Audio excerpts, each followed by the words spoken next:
Jesus would say that does a man go to war without first of all assessing whether he's able to handle the warfare that is going to fight? Won't he count what he has first of all and see whether he's able to execute that which he's going to do?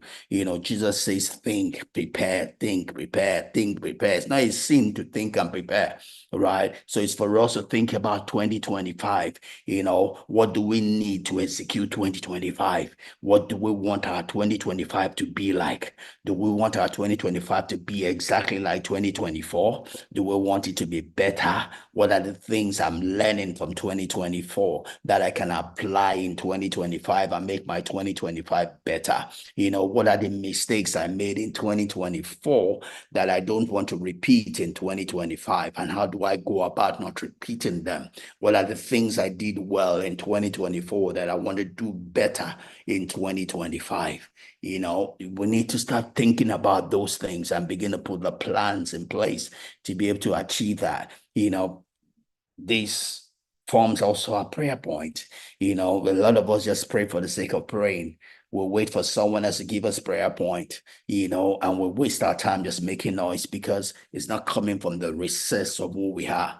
Right? Prayer is powerful when it comes from the recess of who you are. Bible tells us that Elijah was a man of like passion. He prayed earnestly because it came from the core of who he is. Right? And our prayer to have power, our prayer to make a difference must come from a core of who we are. It needs to be something we have thought about, we have looked into, we have seen, the difficulty, we have seen the hardship, we have seen the things that we need help in. Therefore, we're calling to God to help us in those areas. We're not just praying for the sake of praying, but we're praying because we have a need. Right? We have a need and we're calling to God, and God, who sees that we have done the work, will not fail to answer us, because he knows it's coming from a true heart. It's coming from a heart who knows what he or she is doing, right? So that's one thing we can do, as we go about that. But coming back home to what we're looking at here, here is and everything we've said, it ties up also. It's here looking at the book, it's just looking at sorrowing, right? Being able to be a shoulder, to people that are sorrowing, people being able to be a shoulder to people that are in need, as it were. And I went to all of this when I started talking about the need to keep our own house in order. That's what took me to every other thing I'd said. I said it's easier to help other people when your house is in order. It's easier to be a blessing when your house is in order. It's easy to comfort others when your house is in order.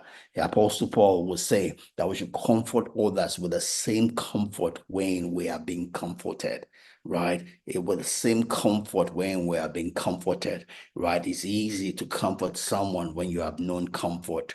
It's easy to offer grace when you have known grace, right?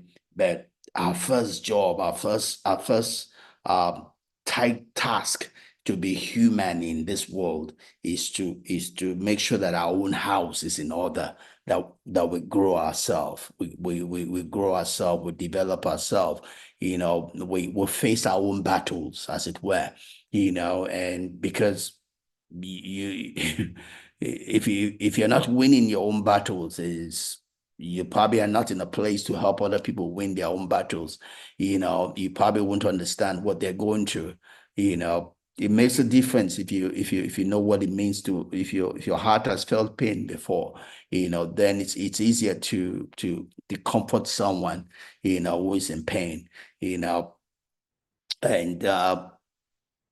we all do. We all go through pain. It's a function of just, being able to face our own pain, not run away from it, and come through it, and come through it. God has a way of allowing pain in our life because it molds us. It's one of those things that molds us. It's called life, right? We're not going to become all that we want to by running away from pain. Pain will come at its own time, in its own way. It's just the maturity to be able to handle it. That is what builds us up. That's what makes us. The Bible says that if our strength fails us in the day of adversity, then our strength is small. It's not the adversity, it's not the pain that's the problem. And the God who guides the affairs of our life will never allow pain come to you that is bigger than you, right? The Paul was writing, I believe that's First Corinthians 10:13, where he says that there's no temptation that comes to us except that which is normal, except that which is common, except that which other people have gone through and are going through and will go through. When it comes to us, it almost seems like, oh, no other person has faced it before God, only me. It's not true. There's no pain that's gonna come your way. There's no disappointment that will come your way that is not common. Someone has gone through it. Someone has made it. Someone has not made it. Someone is going through it and is successful. And you can be successful also. So that's what the writer of the Hebrews will say, that we have a cloud of weaknesses. We have a cloud of weaknesses, and whatsoever it is you're going through, it's a human problem. It's not an extraterrestrial problem, and it has a solution, and it will pass away. It will pass away. It's just for a time. It will pass away. And the one who has allowed you to go through it knows that you are able to. All you have to do is hold his hands and trust him, through the process. It's easy for me to tell you that today because I've been through my own share of trouble. When I was in trouble, someone used to tell me, "Oh, I've been there before, it's gonna go away," all of that stuff. I couldn't see what he was saying. I couldn't see it, but today, where I am today from all my troubles, I understand what he was talking about, right? I'm not here talking to you as if I have no trouble today. I still have some issues in my life. Not everything I was battling with has been solved per se, but for the ones that have not been solved, I grew bigger than them, right? A problem is either going to go away or you're going to have to grow bigger than that problem, right? Because you need to work on the things you can change. Some things you can change that like stand out to you. That is not the reason for your life to be less or to be depressed. If you cannot change some things that are outside you, you have no control over it. You have control over yourself. You can grow bigger than your problem. That your problem now becomes something small. Well, that thing that is not making you sleep at night, if you cannot change it, change yourself. Grow yourself, grow yourself. You can grow yourself. You might not be able to change things that stand out to you. You might not be able to change the things that are in the Nigerian system, economy, the government, those things that you have no power over. Guess where your power is? You always have power over yourself. If you cannot change the order, you can change yourself. You can grow bigger than your problem, right? Because it's all about where you stand. Is your problem above you or are you above the problem? Right. As humans, we're always going to have problems. So don't think because someone is smiling, that person doesn't have any problem or everything is solved. Right. A lot of people think that about me because I'm always smiling and all of that. I'm always jumpy, I have the positive words. And a lady I was pursuing years ago once told me and said, you never have problem and all of that stuff. And I later told her that was the most foolish thing anyone has ever told me before, right? And if you're less than me, I can't share my problem with you. They overwhelm you. They'll kill you. I have to be looking for people who have bigger problems than mine, like an handle what I have to tell them. So if I'm not telling you my problem, doesn't mean that I have no problem. I'm human. Every human has his own challenge, right? That's the way God has made it. It's just part of being human, right? The important thing is not whether you have issues, challenges or not, is are those challenges overwhelming you or not? Or are you having power over them? Are you above your challenge or is your challenge above you, right? There might be a challenge you face that seems to be above you, but that does not have to remain so, right? Life is in a state of flux. It's above you today doesn't mean it should be above you tomorrow. You can grow, you can become bigger, right?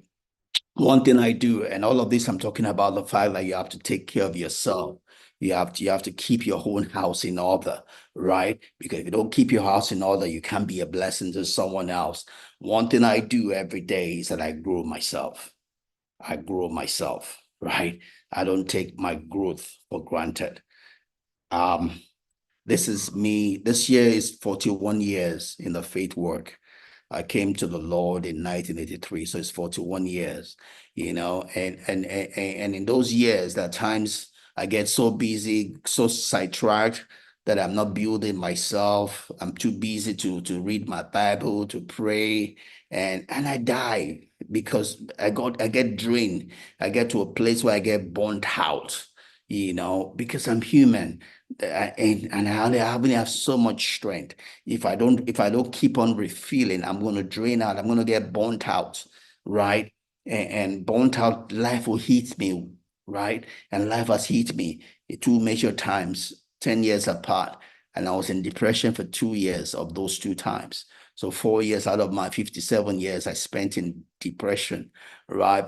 And that's because I didn't build myself. I wasn't ready for the storm that came into my life, right? Storms will always come. It's a given that storms will come.